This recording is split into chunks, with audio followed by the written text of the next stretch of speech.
recently shared with you how I found out recently that the father that was noted on my birth certificate is not my biological father.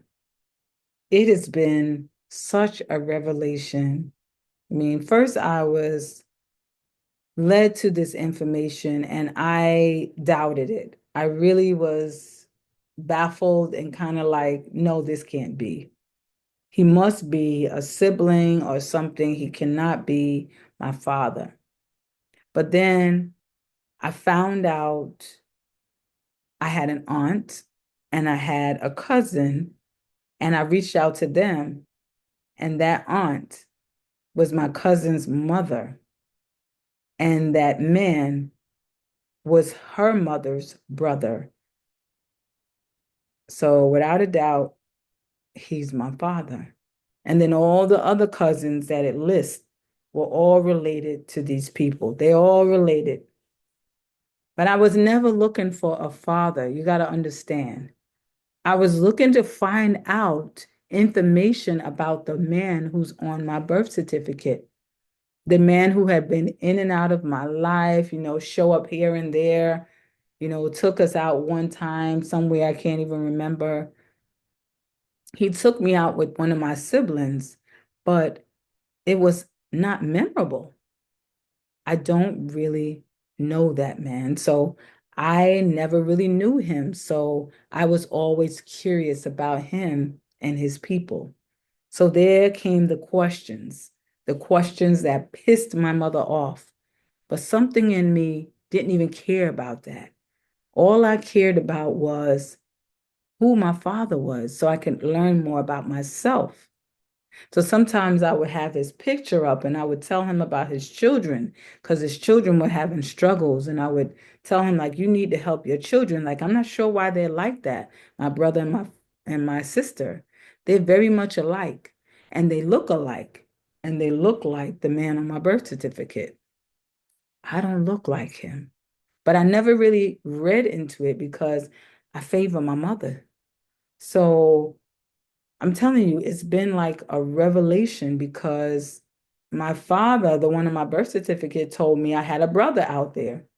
So when he died, I went looking for that brother, looking to have a relationship with this child so I could heal some things inside of me, heal some of this bloodline.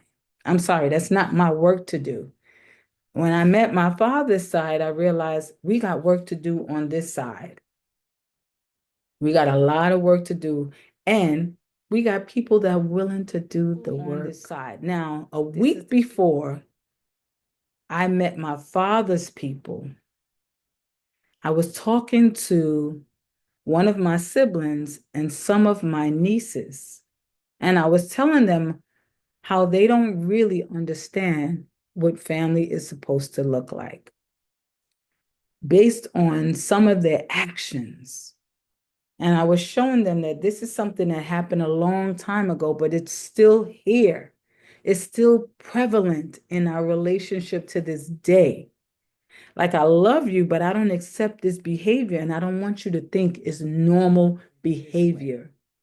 Now, no sooner did I say that, that was like, say, on a Wednesday or so, the following Monday is when I made my first contact with a family member from my father's side, my biological father's side.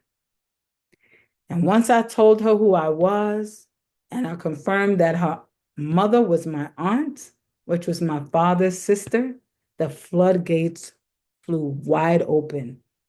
I met nieces that never had an aunt. I met nephews who never had an aunt. I met cousins upon cousins and brothers and oh, and more cousins.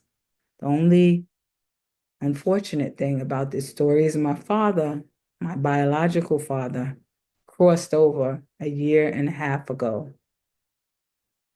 But I can tell you that this was more than an inheritance. Him leaving me this family was like leaving me a pot of gold.